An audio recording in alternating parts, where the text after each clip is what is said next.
Hello everyone, welcome to Everything Football. International football is finally over. We don't have to deal with it anymore until the end of the season and the World Cup later on this year, luckily. And back with me again for the Matric 31 predictions. I guess who's been here before this season twice, last season twice, so he's a regular. But surprisingly, I've never actually beaten him. So he's like Man City, I'm like Burnley to him basically. So how are you feeling after the international break? Are you ready for the Premier League football? Yeah, I'm ready. I'm ready for Premier League to be back. It feels like it's been too long, as it usually does with international breaks. So I'm just sort of happy to get back into the swing of watching Premier League football for the last stretch of the season. Yeah, awesome. So the first time I went against Ben this season, he beat me 11-7, and last time out, he beat me 14-6. So that is a total of 25 for Ben and a total of 13 for me. So I don't think I can equal that because I'm currently losing 16-10 to the experts. A couple of wins the last two matches. So any chance of me winning, I have to literally beat every single one of my opponents between now and the end of the season, starting with Ben this week. So a full match week, 10 games, starting on Saturday, Sunday, and Monday. So I will go fast for the first 5 games, and Ben will go fast for the next 5. So the first game will be Liverpool against Watford. Now, obviously, Watford fighting against relegation, Liverpool fighting for the title. Liverpool don't even concede goals like they used to do, like when they won the title like 2 seasons ago. They're doing very well defensively, very, very solid. I'm not sure if Salah is going to pass the ball to Mane after beating him in 2 crucial games. I'm not sure he's going to pass the ball to him anymore, and that means he will be scoring a lot of goals. So in this one, I can see Liverpool winning, but I can actually see Watford getting a goal. So I'm going to go for Liverpool 3, Watford 1. Yeah, I can also see a Liverpool win, but I also think like since Hodgson's come in, Watford have been a lot more sort of defensive minded and not looking to go forwards too much. So for me, I'm going to go for a 2-0 win to Liverpool. 2-0 win for Liverpool. And do you think they'll win the title? It's difficult to say. At this current moment in time, I think City just about have it because of their running. It's a lot nicer, but if Liverpool get 3 points at the Etihad, I think it blows it right open. Yep. Speaking of City, that will be the next game on Saturday, the 3 p.m. kickoffs. Burnley against Man City. Man City usually score 5 goals in this game. Usually enjoy facing Burnley, and they do have a crucial Champions League game against Atletico and like Liverpool 3 days after that. There might be rotation, but rotation for City is basically bringing Mahrez and Jesus from the bench. So that is basically their first team. I think they'll win. I don't think Burnley will score. So 3-0 to Man City. Yeah, very similar to what I'm thinking with this game. I think City will get the job done, and just to ramp up the pressure for that game coming up next week against Liverpool, I'm going to go for another 2-0 win. It's going to be to Manchester City. Clean sheets for both title contenders. And then same time, we will have Chelsea against Brentford. Last time when they faced Brentford away from home, Brentford actually gave Chelsea a tough game. I think they had like 20 shots or something in that second half, and if it wasn't for Mendy, Brentford would probably have won that game. Chelsea are very lucky, but things have changed since. Brentford have lost a lot of games. I was actually worried about them until they won 2 games in a row. I don't think it's going to be a walk in the park for Chelsea. I actually think Brentford will also get a goal in this one. They've been getting penalties left, right, and center. And Chelsea with Chalobah, especially if Chalobah starts, has been very lucky not to have given away 2 or 3 penalties the last couple of weeks. I'm going to go for another 3-1 win. Chelsea 3, Brentford 1. Yeah, I think this is going to be quite a close one, more close than a lot of people are anticipating. But I do think Chelsea are going to get the job done. I'm going to go for a 1-0 win to Chelsea in a sort of tight encounter there. Well, that is a very close game. I kind of expect more goals, but let's see. At the same time, we will have Wolves against Aston Villa. I think the last time they played each other, Wolves scored like 3 goals in the last 15 minutes to win 3-2 at Villa Park. I don't see it being that high scoring again. Jimenez missing for Wolves. Aston Villa, you never know that they're going to get. I think since Gerrard came, I think it's like 50-50 or something, especially away from home. So last time, they only had 1 shot against Arsenal, and that was from a free kick in the 94th minute. They definitely need to perform better because Wolves actually have a very good defense. So I'm actually going to go for a draw. Wolves 1, Aston Villa 1. I mean, that's my exact thinking as well. I think it's going to be a 1-1 draw as well. I think both teams are sort of going to struggle to break one another down, and I think there'll be like sort of one of them goes ahead in the first half, tries to sit back and eventually get caught. So I'm going to go for a 1-1 draw as well on that one. 1-0 draw.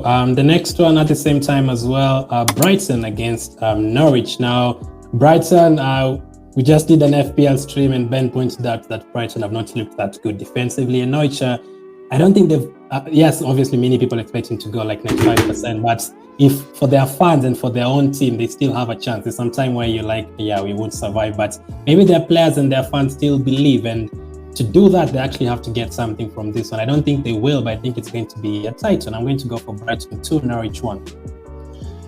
Yeah, I mean, it's similar sort of thinking to what I'm going for, but yeah, I think Norwich just left it a bit too late in my opinion, so I'm going to go for a 3-1 win to Brighton.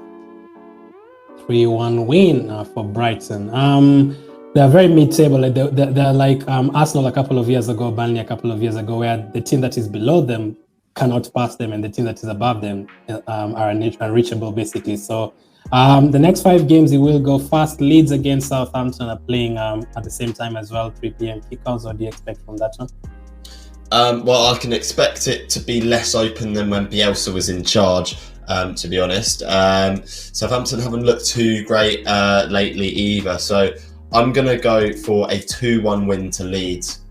It's a big call. It's a tight game, and I think you could argue either way which way this one's going to go. Exactly, that's why I'm going to go for a draw. I think both teams will get goals. I actually think it's going to be a high-scoring game. Shea Adams, so the other team, Breuer, obviously Leeds, Rafinha. I mean, I know it's Leeds have not have actually looked okay defensively, but I can see it being like the Wolves game, like a high-scoring game, like the 3-2 they had against Wolves the other day. What a game that was, by the way. And then the last game on Saturday will be Manchester United against Leicester. Now, do you expect United to get back to winning ways, or do you think Leicester will pull off a surprise? Again, it's another really tight one to sort of call this one.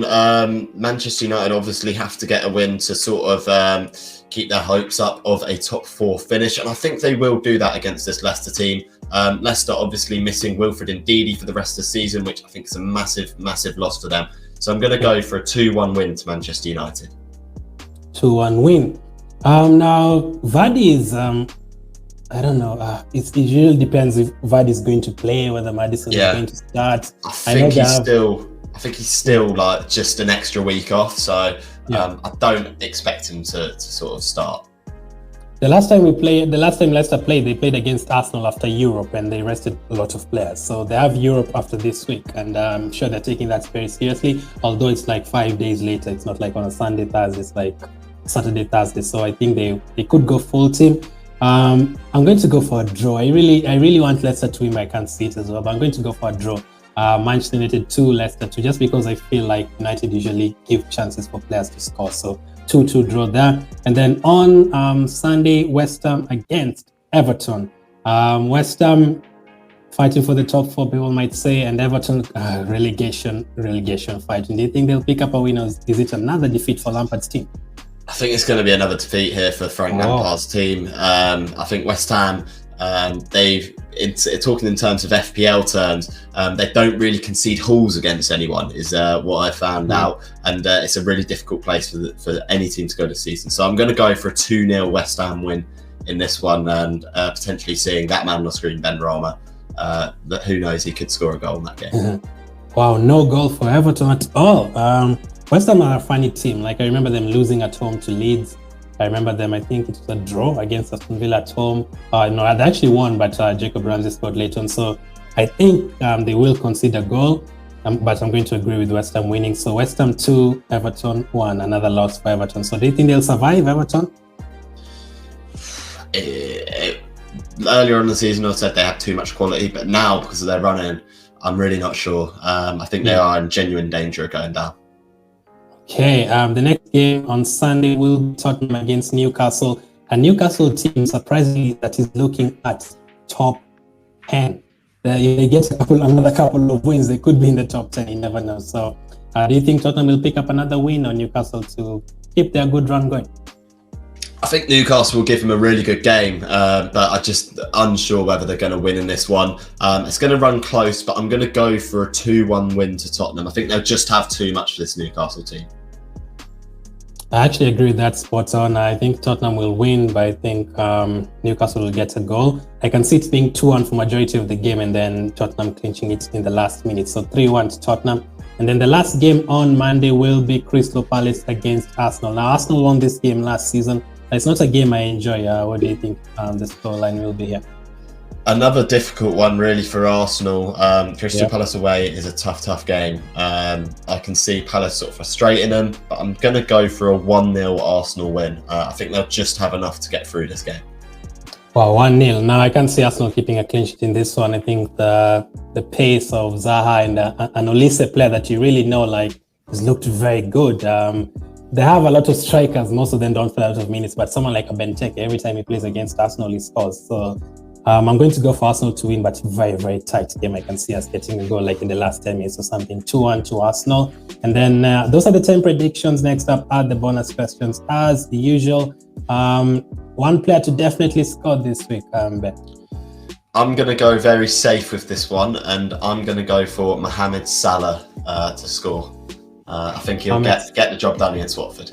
Mohamed Salah to score against Watford. I am going to go for... I'm not sure if he's going to start. That's the problem, but I'm going to go for Mahrez to score against Burnley. He usually does very well in that game. So Mahrez to score against Burnley. And then total number of goals this match week, I can see Liverpool being a high-scoring game. I can see probably Leeds getting 3-4 goals in that game between the both teams. West Ham Everton, you've gone for a lot of 2-0, 1-0, but I'm going to go for 28 goals. Yeah, I'm going to go a little bit lower. I think it's going to be on the lower side of scoring this game week. I'm going to go for 24 goals this game week. 24 goals. Now, by the way, the last time Ben was in this show, he predicted 22 goals, and there were 22 goals. He got it spot on. So, what have you said this time? 24. So I reckon, you know, that's in with a shout. Kind of like thinking that I'm all right at predicting results. So we'll see. I mean, yeah, he got it spot on last time, and the previous time I think he only missed by like 2 goals. So I can see that happening. Hopefully, I need a win. Hopefully, it's not 3-0 to Ben. Thank you for coming on again. Thank you for having me on, Glenn. No problem. I'll leave FPL Graduates link in the description. Make sure you subscribe to them. Thank you for watching. Keep staying safe, and I'll catch up with you guys on the next one.